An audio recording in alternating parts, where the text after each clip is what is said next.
Allie, this is from another press conference, but it's good. Was you on here before? Okay. Well, thank you all for being here. We are here today because Republicans are focused on just about everything except how to lower costs and make regular people's lives better. This week, they are not rolling out a health care plan or telling us how they're going to lower the cost of groceries.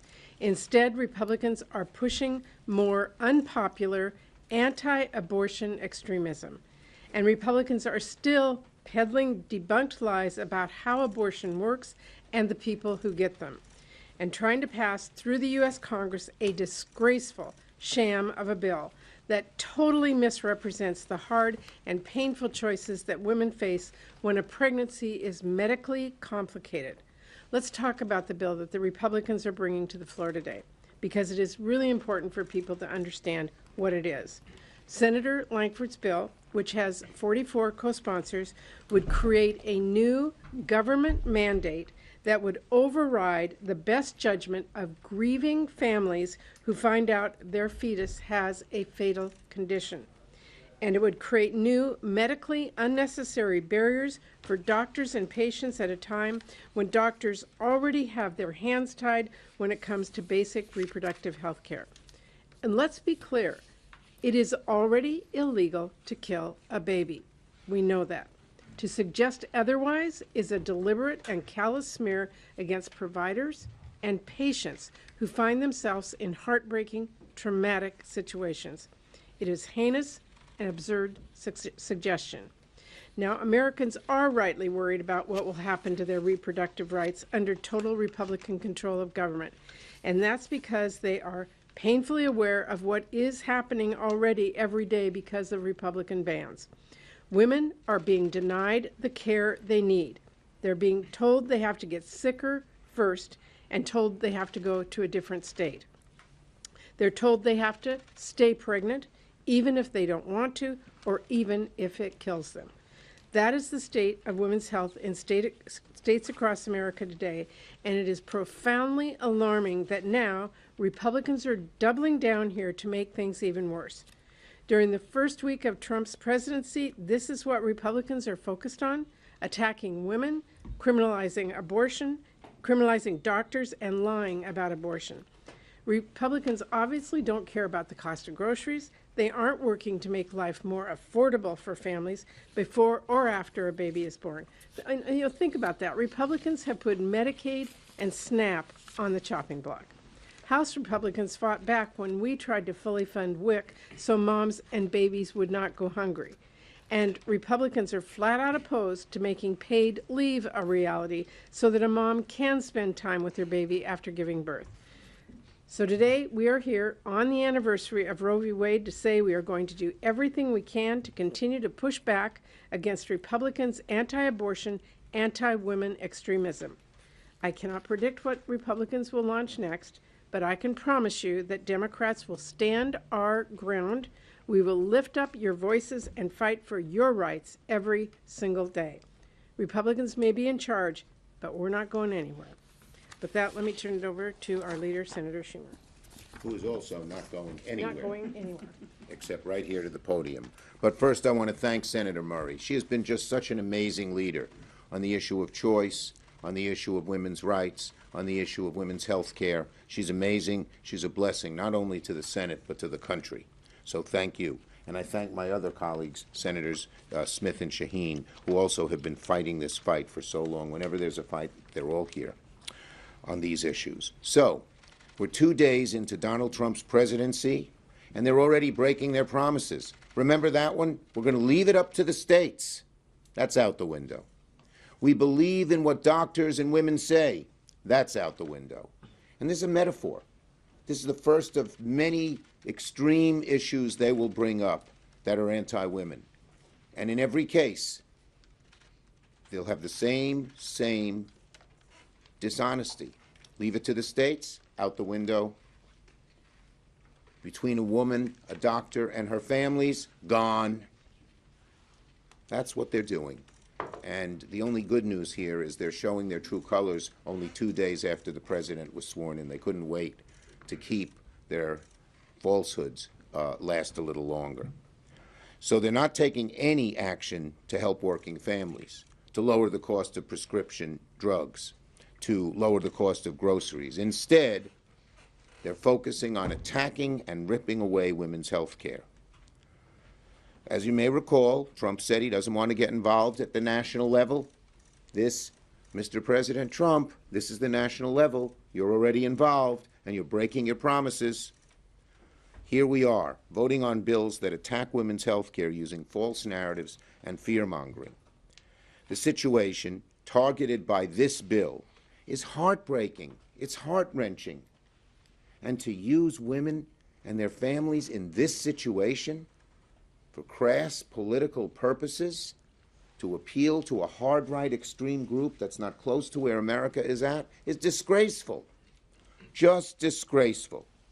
It substitutes the judgment of qualified medical professionals and the wishes of millions of families with an ultra-right ideology that I dare say, when you look at the polling data, not even a majority of Republicans support, let alone the rest of the country.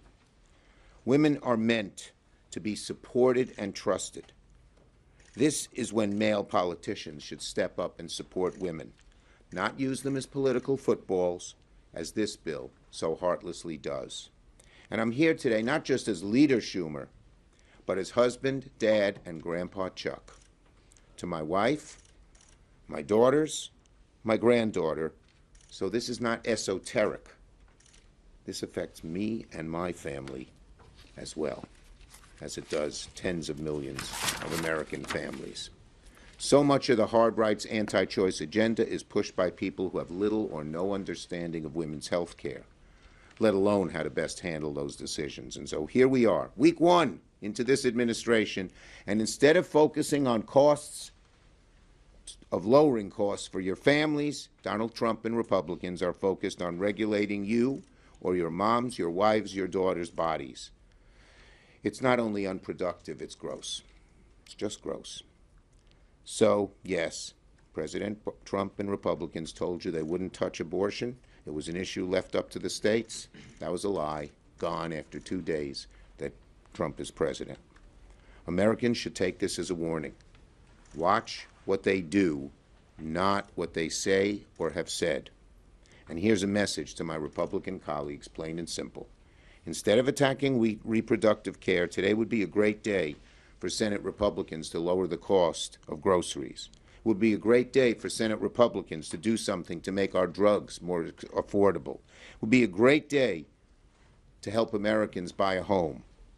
If nothing else, it would be a great day for Senate Republicans to simply trust women and leave their health care choices up to them. Senator Sheehy. Well, thank you, Senator Schumer. Thank you to Senator Murray and Senator Smith for your leadership. Thank you all for joining us this afternoon. This is the anniversary of the Roe v. Wade decision in the Supreme Court. I remember when that decision came out, and I remember what it was like before that decision for women who were facing unexpected and unplanned for pregnancies. This used to be a day to celebrate that decision, the hard-won victory of generations of women who finally had the right to determine our own futures for our bodies. But since the Dobbs decision in 2022, this day now shows how far we've gone in the wrong direction. And we're here because we share the concerns about what's happened in this country since Roe was overturned, the fears that have become reality for millions of women. And I hear from people in New Hampshire, we hear from women across the country.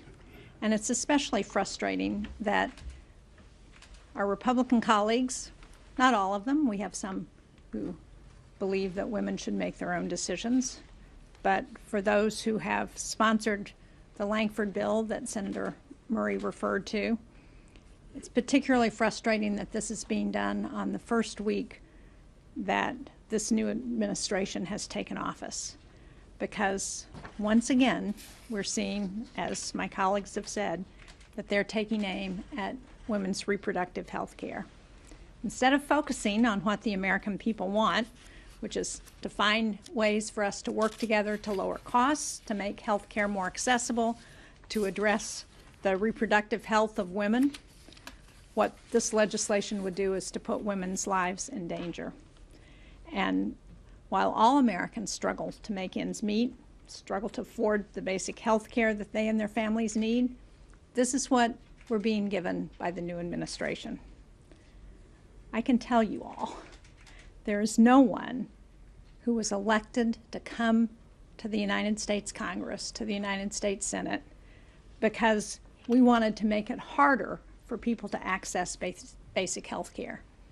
No voters in this country said, go to Washington, make it hard for people to get health care. Make it hard for them to afford it. Make it harder for women to access the health care that they need.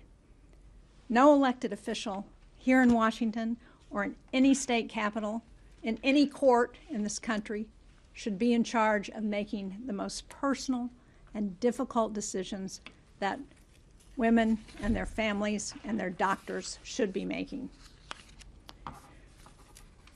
You know, we should be here voting on legislation to make health care more affordable, to make women's access to care better when women are dying across this country because of the Dobbs decision. And yet, here we are talking about making it harder for families in the most difficult times. I hope that our Republican colleagues are going to come to the table and work with us to drop this extreme agenda and to work on what the American people want, which is more affordable access to health care, the ability for women to make our own decisions about our bodies and our futures, for us to have opportunities in this country. That's what it would mean for the real golden age of America. Senator Smith. Well, good afternoon, everyone, and thank you, Senator Shaheen and Senator Murray. I'm glad to be with you all today on this anniversary of the Roe decision.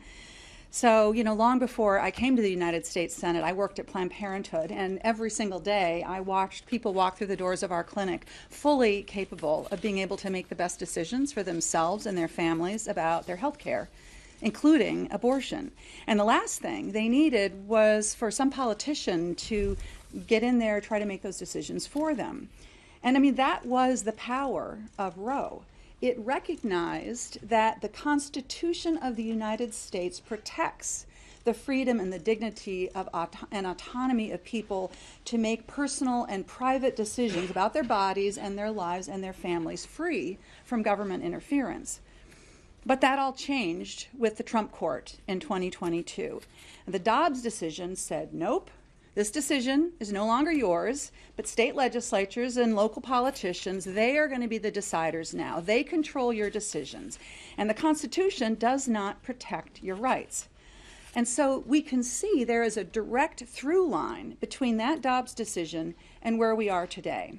So here we are, 2 days into the new Trump administration with Republicans in charge. And are they offering bills to lower the cost for Americans? Are they offering a bill to lower the cost of health care or lower the cost of housing? No, they are not.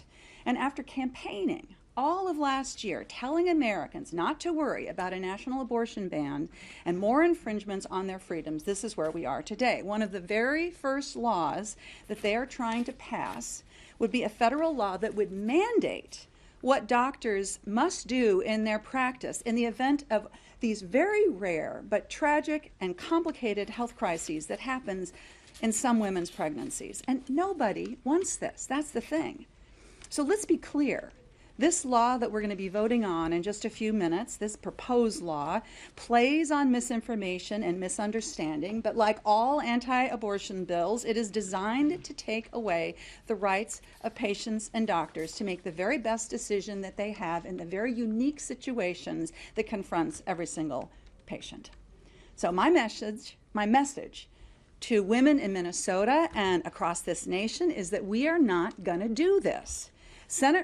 Democrats respect you. We respect your decision-making power, and we trust you and your doctor to make the very best decisions that you can about your health care, including about abortion.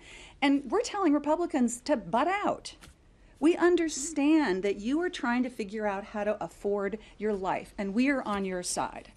So, if you are part of the 50% of moms delivering babies in this country who get your health insurance through Medicaid, we're fighting for you, and we're going to fight against Republican efforts to cut your insurance benefits so that they can pay for tax cuts for rich people and big corporations. And if you are one of the millions of working moms who put food on the table for your family with the help of SNAP and WIC, we're on your side, and we're going to fight Republicans who are trying to cut SNAP, which, by the way, is only about $6 a day. We're not going to let them cut that so that they can do more tax cuts for their rich buddies and big corporations. Now, we have a lot of work ahead of us, and we are going to work with anyone who wants to work with us to protect your freedom and your autonomy. But we are going to fight anybody who wants to take that away, and that is why we are here today. Thank you. Thank you very much. We're happy to take a few questions. Yes. Thank you, Senator Murray. So much of the work that you all did last Congress introducing pieces of legislation that didn't go far, but that would have restored some of these protections. In addition to that work, a lot of the federal response was done through the White House Gender Policy Council. It's uncertain if the Trump administration will continue that particular council. Do you think that that should have a role in the Trump administration? Do you think that there should be a focus on these issues within the Trump administration, given these attacks coming from your Senate Republican colleagues? Well, I would hope so, but I don't have a lot of hope that that will occur. Yes. Thanks, sir. Thank you, ma'am. The way Senate Republicans are framing this bill is they are saying that this would protect babies who are born after a botched or messed up abortion and are alive. Do you disagree with that? That is characterization, or do you have a entirely response to that? misinformation.